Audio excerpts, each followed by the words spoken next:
오늘은 들어와도 복을 받고 나가도 복을 받고, 그런 제목으로 같이 말씀을 나누겠습니다. 따라해 볼까요? 들어와도 복을 받고 나가도 복을 받고. 네, 오늘 설교 제목을 잘 마음에 기억하시면 좋겠습니다. 어제까지 우리가 신명기를 매일 2장씩 읽고 묵상했습니다. 여러분 같이 따라 하셨죠? 신명기는 모세오경의 마지막 성경입니다. 그래서 창세기, 출애굽기, 레위기, 민수기, 신명기, 이 5권의 책을 모세오경이라고 합니다.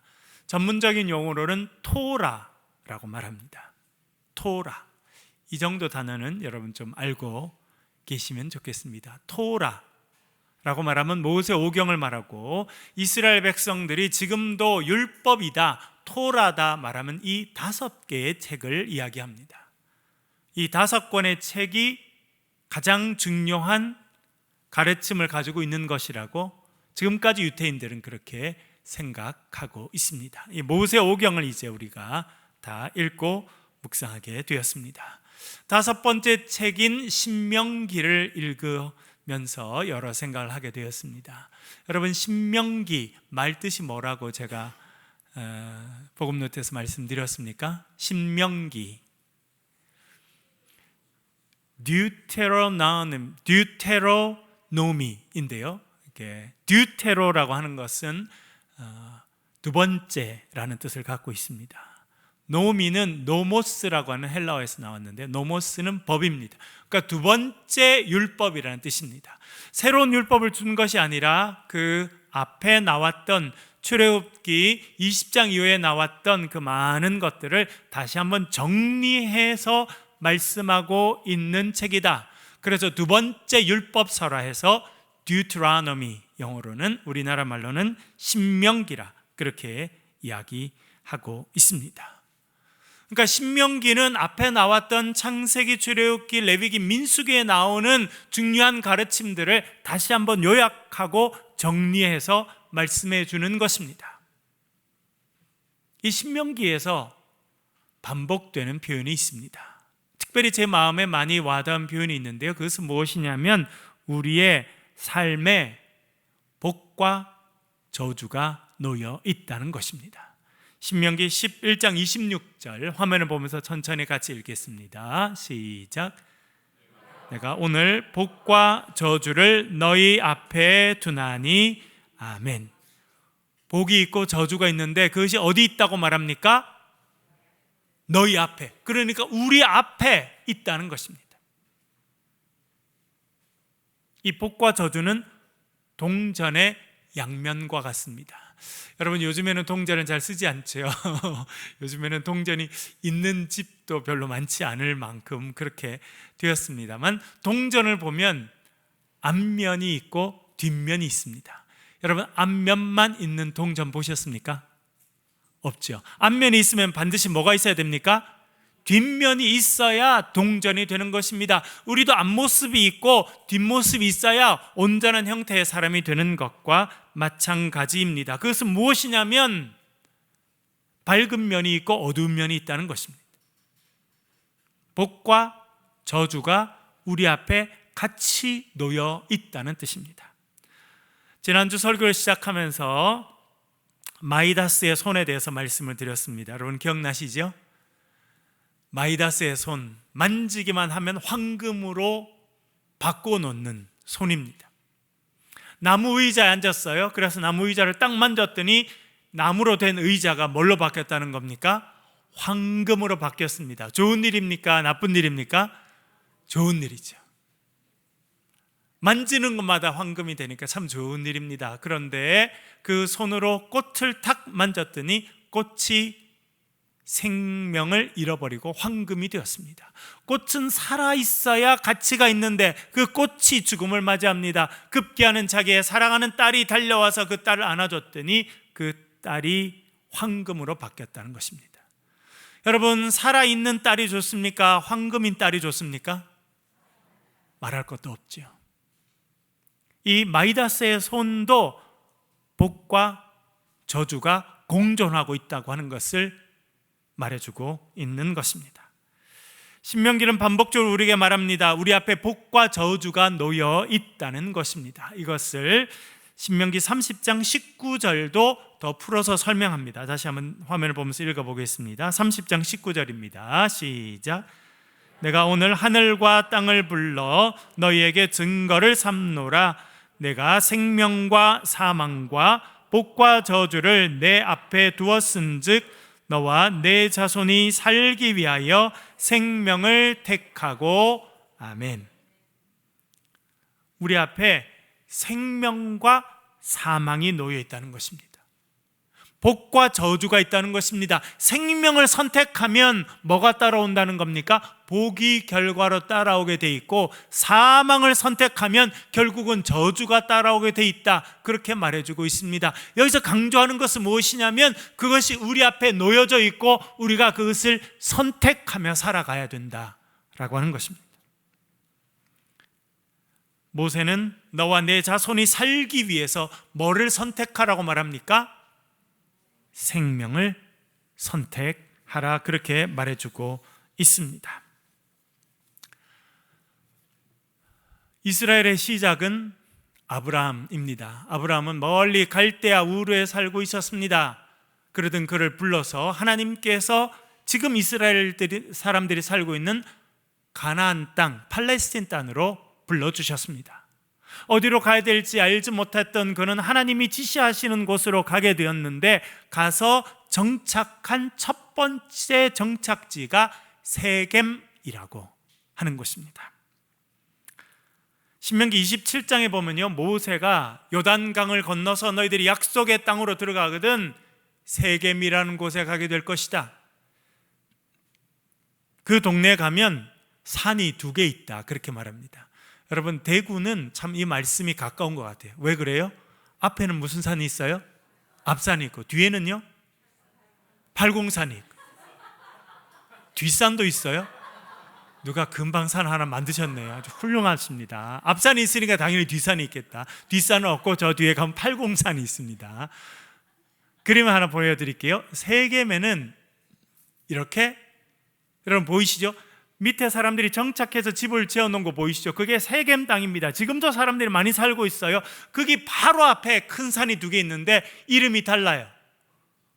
오른쪽에 있는 산, 여러분 보시기 오른쪽에 있나요? 왼쪽에, 왼쪽 무슨 산이에요? 그리심산. 오른쪽에는요? 에발산이 있죠. 그리심산은 축복의 산입니다. 6지파가 올라가서 그리심산에서는 축복을 선포하도록 했습니다. 바로 있는 에발산 위에는 6개 지파가 올라가서 뭘 선포하게 했을까요?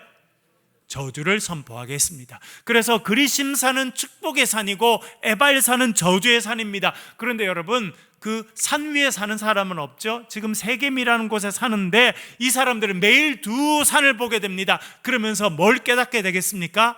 우리 앞에 축복과 저주가 있다는 것을 날마다 보게 된다는 것입니다. 그림을 내려주시고요. 모세는 강조합니다. 너희들이 가면 반드시 세겜에 가서 그리심산에 올라가서는 축복을 선언하고 에발산에 올라가서는 저주를 선포해라. 그리고 거기 살면서 날마다 산을 보면서, 여러분 오늘 아침에 제가 운전해서 쫙 내려오다 보니까 오늘 아침에는 그 구름이 아주 예쁘게 내려왔더라고요. 특별히 이 교회 뒤에 있는 앞산에 구름이 얼마나 예쁘게 내려왔는지, 야, 산이 있어 참 좋다, 그런 생각을 하게 되고, 원하든 원치 않든 운전하려고 하면 산이 눈에 들어오게 돼 있거든요. 세겜에 살면 원하든 원치 않든 그리심산과 에발산을 보게 됩니다. 그러면서 날마다 느끼는 거예요. 우리 눈앞에 축복과 저주가 있다는 것을 알게 됩니다. 그런데 모세가 그것을 좀 더 구체적으로 이렇게 말합니다. 28장 1절, 신명기 28장 1절 같이 한번 읽어보겠습니다. 시작. 내가 내 하나님 여호와의 말씀을 삼가 듣고 내가 오늘 내게 명령하는 그 모든 명령을 지켜 행하면 내 하나님 여호와께서 너를 세계 모든 민족 위에 뛰어나게 하실 것이라. 아멘. 모세가 말합니다. 복과 저주가 우리 앞에 있습니다. 그런데 여러분 어떻게 선택하면 돼요? 여러분 아이들 옛날에 돌잡이 해보셨어요? 옛날에는 그 돌잔치 하면, 요즘에도 그렇게 하나요? 요즘에도 돌잡이 하죠. 여러분 우리 아이도 큰애 둘째 다 돌잡이 했어요. 특별히 둘째는 제가 미국에 유학 가서 얼마 안 돼가지고 돌잔치를 하게 됐는데 아내가 아주 수고했어요. 뭐 그때는 도와줄 사람이 아무도 없잖아요. 그래서 아내가 음식을 많이 하고 옆에 그때 청년들이 와서 좀 도와주고, 그래서 앞에 이렇게 해놓고 돌잡이 할 때 이렇게 싹 잡으라고 그랬는데, 보통 아이가 제일 잘 잡을 만한데 뭘 놔둬요? 뭘 놔둬요? 옛날에는 뭐 펜이라든지 붓이라든지 그치 벼루 이런 거 놨는데, 요즘에는 5만 원짜리를 이렇게 놓고 그걸 잡으라고 딱 이렇게. 그런 집 있어요, 없어요? 많죠. 근데 애가 뭘 잡았어요? 저희 집에는 펜을 잡아가지고, 제가 그래서 아빠를 보면 모르냐, 이렇게 공부 오래 해도 참 힘들다, 그렇게 한 적이 있었었는데요. 복과 저주가 우리 앞에 있는데, 여러분 그것은 돌잡이 할 때 펜을 잡느냐 벼루를 잡느냐 하는 게 딱 잡는 걸로 해결되는 게 아닙니다. 복과 저주를 우리가 선택해야 되는데, 선택하는 방식을 지금 여기서 말하고 있는 것입니다. 우리가 무엇인가 행동을 하게 되면 그 결과로 저주가 오기도 하고 그 결과로 축복이 오기도 합니다. 오늘 성경 말씀은 이렇게 말합니다. 내가 내 하나님 여호와의 말씀을 삼가 듣고 내가 오늘 내게 명령하는 그의 모든 명령을 지켜 행하면, 두 가지의 조건이 이루어져야 우리가 복을 선택하는 것이 된다 말해주고 있습니다. 첫 번째 무엇입니까? 내 하나님 여호와의 말씀을 삼가 듣고. 그러니까 첫 번째는 뭐예요? 하나님의 말씀을 듣는 것입니다. 히브리어로는 브콜 야훼라고 되어 있는데, 브콜, 여기서 콜이라는 단어는 뭐냐면, 우리도 누구한테 콜한다 이런 말 하죠. 콜했다, 콜 왔어요, 이렇게 말하는데, 물론 히브리에서 나온 말은 아니고 영어입니다만, 콜은 부르다라고 하는 뜻을 갖고 있습니다. 음성, 소리, 목소리, 히브리 말로도 콜이라고 하는 말은 하나님의 목소리를 듣는 것이 첫 번째라는 거예요. 요게 안 되고 복을 선택할 수 있는 길은 없습니다. 우리가 복을 선택하는 인생이 되고 복을 누리는 인생이 되려면 첫 번째 반드시 해야 될 일이 있는데, 그것은 무엇을 듣는다는 것입니까? 하나님의 목소리, 하나님의 음성, 하나님의 말씀을 들어야 된다는 거예요. 그래서 우리가 매일 복음 노트를 하는 겁니다. 매일 성경을 읽고, 작은 소리로 성경을 읽고, 나에게 감동 주시는 것을 선택해서 다시 반복적으로 읽고 묵상합니다. 복음 노트를 기록하면서 묵상하는 거예요. 성경 읽는 거 중요합니다. 그런데 더 중요한 건 뭐냐면 하나님의 음성을 듣는 거예요. 어떤 사람은요, 성경을 읽으라 그랬더니 숙제처럼 하는 분이 있더라고요. 아, 오늘 숙제 안 끝났네, 숙제해야겠네, 그래가지고 그냥 빨리 읽어요. 2장 읽었으니까 숙제 끝. 그것도 훌륭한 거예요. 그러나 여러분, 그걸로 끝나서는 신앙이 성장하지 못하고 그걸로는요 축복의 자리까지 가지 못하는 거예요. 필요한 것은 무엇이냐면 뭘 들어야 된다는 겁니까? 하나님의 음성을 들어야 된다. 복음 노트는 우리가 하나님의 음성을 듣는 방식입니다. 성경을 반복적으로 읽으면서 나에게 주신 감동 주신 말씀을 우리가 여러 번 읽고 해석하고 다시 들으면서 하나님이 나에게 주신 음성이 뭔지를 듣는 것, 그것이 복음 노트예요. 저도 매일 하고 있습니다. 여러분들도 그 일을 같이 하고 있습니다. 왜 그렇습니까? 오늘 성경에 보니까 우리가 하나님께서 주시는 복을 선택하는 첫 번째 길은요, 하나님의 음성을 듣는 거라는 거예요. 그것이 없이 하나님의 축복을 선택할 수 있는 길이 없기 때문에 그렇습니다. 그래서 우리 교회는 다른 프로그램 많지 않습니다. 그러나 온 교인들이 반드시 해야 되는, 또한 같이 하고 있는 프로그램은 복음 노트입니다. 그리고 셀 모임으로 모이면 여러분 뭘 하세요? 어떤 감사한 거 있었습니까? 라고 한 다음에 뭘 나누세요?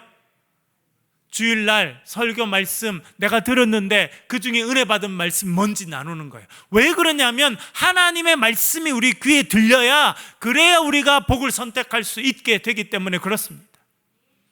여러분, 오늘 예배당에 나오셔서, 그리고 또 온라인으로 예배 참여하시는 여러분들, 여러분 귀에 하나님의 음성이 들리는 복된 하루가 되시기를 간절히 바랍니다. 그게 들리지 않으면요, 첫 단추가 끼워지지 않은 거예요. 아무리 딴 걸 다 해도 하나님의 말씀, 하나님의 음성이 귀에 들리지 않으면요, 우리는 복으로 나아갈 수 없는 것입니다.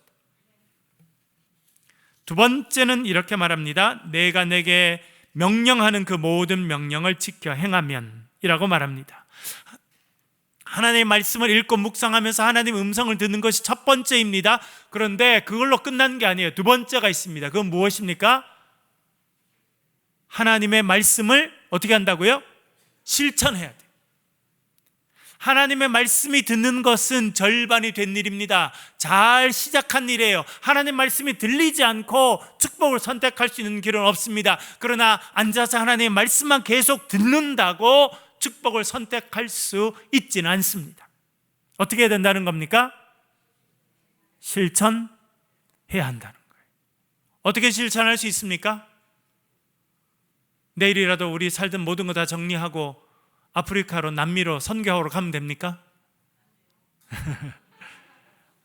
우리의 삶에 살 수 있는 게 있어요. 그건 뭐냐면 매일 말씀을 듣고 기도하면서 하나님 감동 주시는 것, 하나님 기뻐하시는 일을 실천하는 거예요.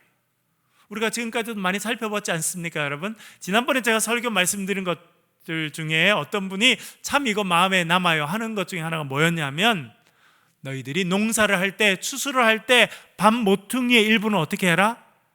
남겨주라. 추수하다가 나락이 흘렀으면 그 나락은 줍지 말라는 거예요. 그게 하나님의 말씀을 실천하는 방법이에요. 여러분, 매일 하나님이 기뻐하시는 것이 무엇인지 고백하고 고민하고 그것을 실천하는 저와 여러분으로 성장해 가실 수 있기를 간절히 바랍니다. 오늘 한 명에게, 뭔가 외로워 보이는 한 명에게 커피 한 잔을 드릴 수 있고, 누군가의 시간을 내서 외로운 어르신에게 전화 한 통을 해드리고, 뭔가 어렵고 힘든 사람에게 친절을 베푸는 것, 여러분들을 도와주는 많은 사람들이 있지 않습니까? 운전을 해주는, 그렇죠? 버스 같은 걸 운전해 주는 사람도 있고, 은행을 가거나 여러 관공서를 가거나 하면 도와주는 분들이 있어요. 그러면 감사합니다. 그 정도. 그렇죠? 그게 우리가 베풀 수 있는 선행이고 은혜예요. 하나님 기뻐하시는 일이에요. 하나님 기뻐하시는 일을 실천하게 되면 우리가 복을 선택하는 인생이 된다 말씀해 주고 있습니다.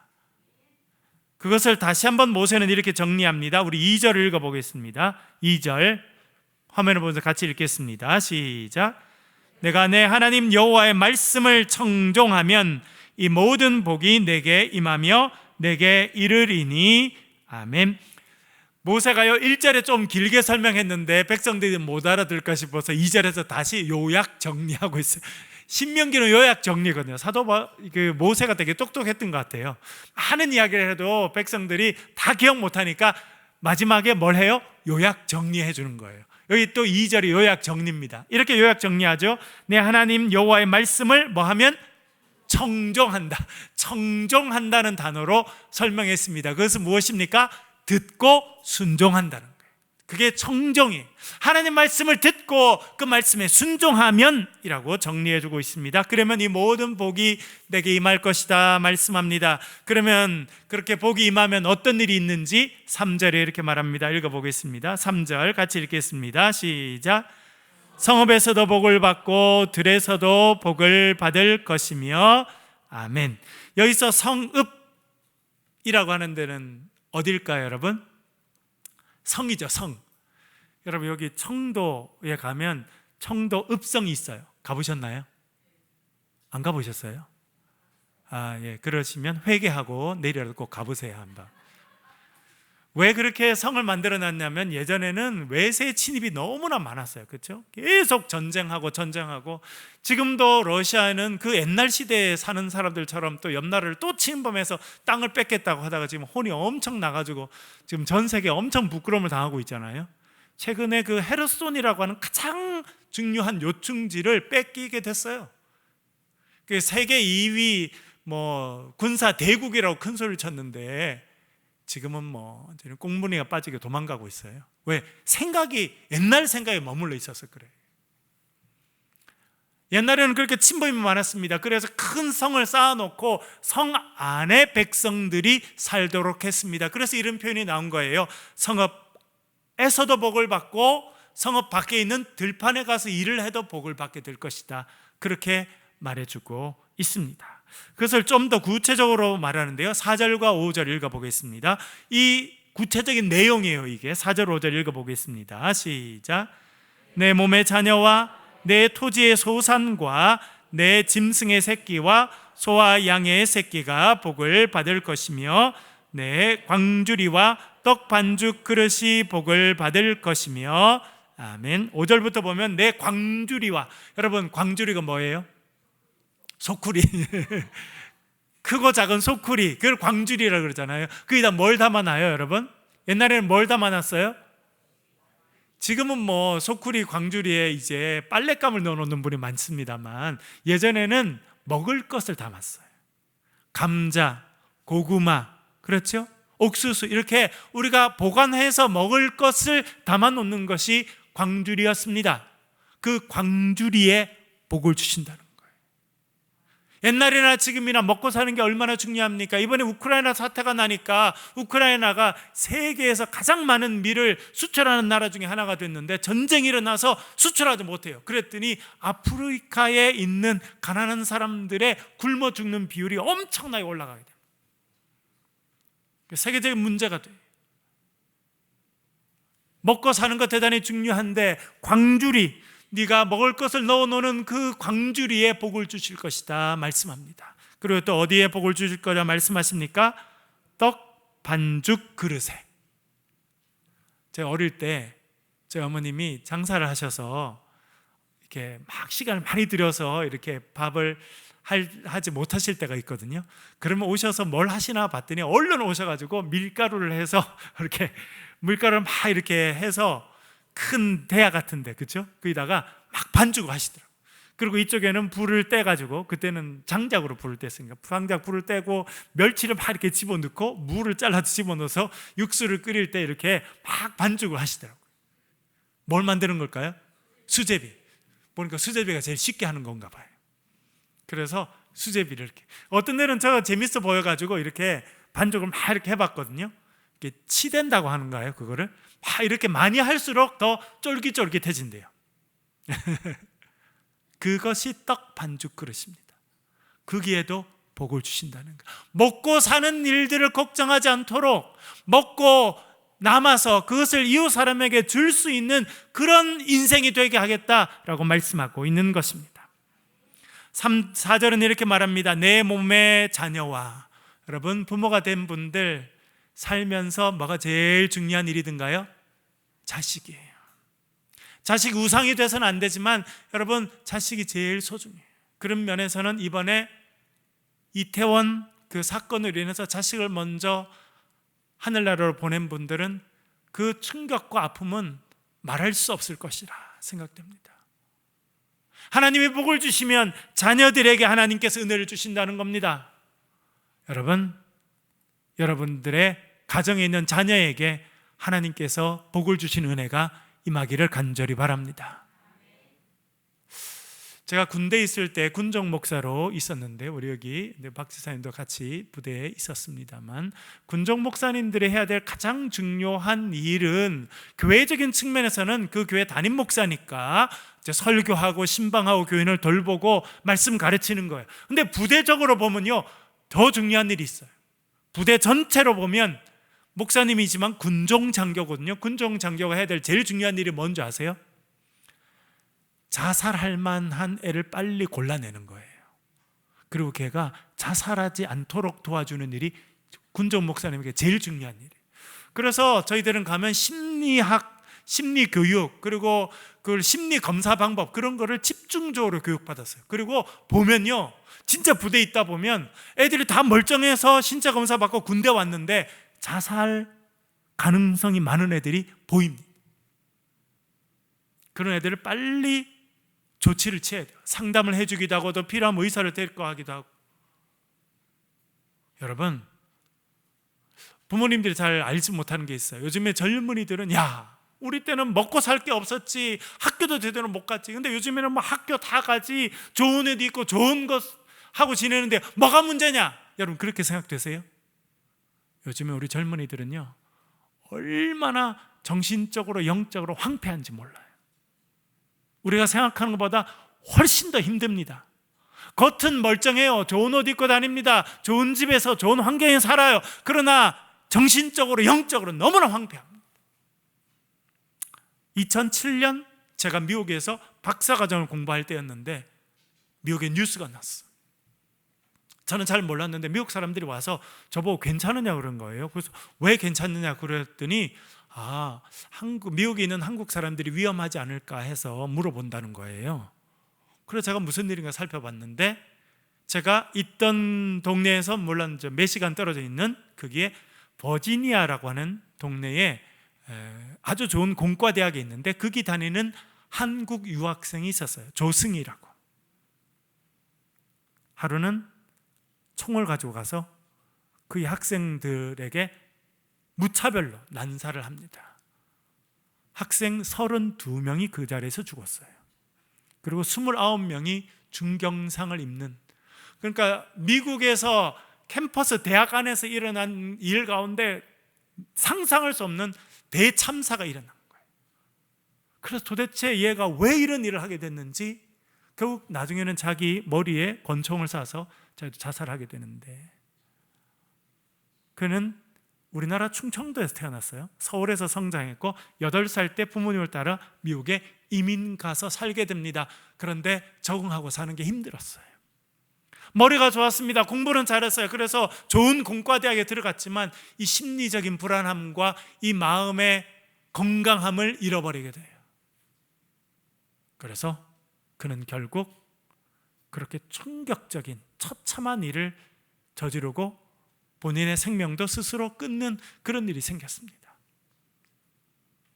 그래서 그런 일들이 있고 난 다음에 미국 대학, 그때도 제가 이제 박사과정을 하고 있었으니까요, 계속 문자가 오는 거예요. 정신적으로 어렵거든, 외롭다고 생각되거든, 어떤 일이 됐거든, 우리 학교에서 상담센터를 만들었으니까 여기가 상담을 해라.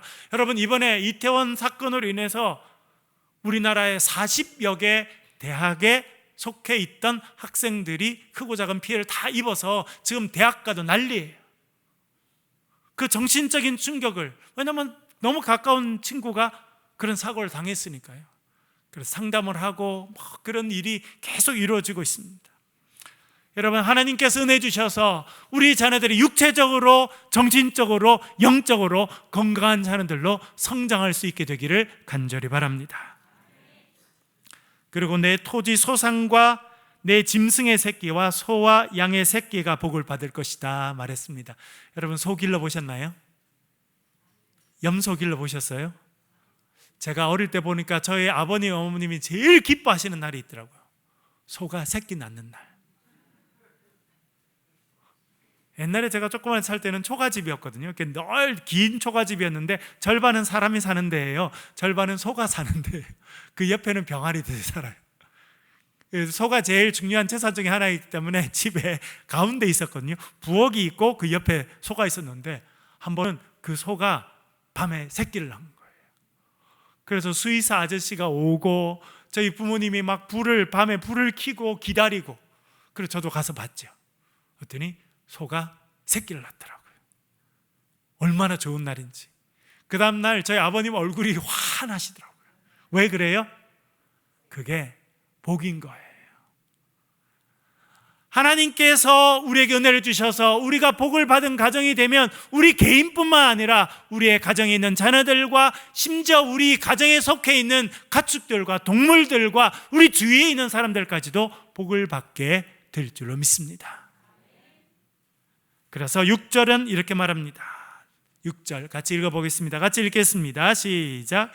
내가 들어와도 복을 받고 나가도 복을 받을 것이니라. 아멘. 여러분, 이 말씀이 여러분의 삶에 이루어지는 말씀이 되길 주의 이름으로 간절히 축원합니다. 들어와도 복을 받고 나가도 복을 받고, 여러분 어떻게 하면 들어와도 복을 받고 나가도 복을 받게 될까요? 제가 생각해 봤어요. 그랬더니 방법이 딱 하나 있더라고요. 내 자신이 복이 되면 그렇게 되는 거예요. 그런데 그런 복을 하나님께서 아브라함에게 주셨어요. 창세기 12장 2절 읽어보겠습니다. 같이 읽겠습니다. 창세기 12장 2절 같이 읽겠습니다. 시작. 내게 복을 주어 내 이름을 창대하게 하리니 너는 복이 될지라. 아멘. 이게 하나님께서 아브라함에게 주신 복이에요. 여기서 전에는 우리가 너는 복의 근원이 될 거다 했는데, 사실 근원이란 단어는 원래 없어요. 원어에. 그래서 성경을 다시 번역하면서는 내가 복이 될 것이다. 저는 이 복이 마음에 들어요. 여기서 말하는 복이 히브리어로 뭐냐면 바라크거든요. 바라크. 어디서 들어본 것 같잖아요, 여러분. 미국 대통령 전에 있었던 사람 이름이 뭐예요? 바락 오바마. 바락이 바라크라는 축복이라는 단어에서 온 단어라는 거 알 수 있습니다. 우리가요, 복이 되면 이 일이 가능한 거예요. 내가 복이 되면 내가 집 안으로 들어가도 복을 받게 되고, 집 밖에 가도 복을 받게 되고, 성읍 안에 들어가도 복을 받게 되고, 들판에도 복을 받는다. 그건 뭐냐면 네 자신이 복이 될 것이다 라고 하는 말이구나 하는 것을 깨닫게 되었습니다. 여러분이 아브라함과 같은 복이 되실 수 있기를 간절히 바랍니다. 복이 된다는 것, 그 뭐냐면 생명의 빛이 된다는 거예요. 여러분, 어두울 때 조그마한 손전등 하나만 켜도 밝아지잖아요, 여러분. 그와 같다는 거예요. 우리가 복이 되면 생명의 빛이 되어서 우리가 가는 곳마다 어둠의 권세가 물러가고 밝은 역사가 일어나는 거예요. 그것도 생명의 빛이니까 죽어가는 자들이 일어나게 되고 새로운 생명의 역사가 일어나게 되는 것, 그것이 생명의 빛의 삶이고 그것이 복의 삶이라 그렇게 우리에게 말씀해 주고 있습니다. 사랑하는 여러분들, 하나님 말씀을 들으시고 그 말씀을 실천하며 살아갈 때 우리가 들어와도 복을 받고 나가도 복을 받게 될 줄 믿습니다. 이 말씀이 이루어지는 인생이 되기를 주의 이름으로 간절히 축원합니다. 기도하겠습니다. 우리 말씀을 가지고 한번 솔로에서 통성으로 기도하겠습니다. 하나님, 제가 들어와도 복을 받고 나가도 복을 받고 아브라함과 같이 복이 되고 생명의 빛의 삶을 살게 도와주옵소서. 우리 솔로에서 통성으로 같이 한번 기도하겠습니다. 기도하십시다. 아버지 하나님은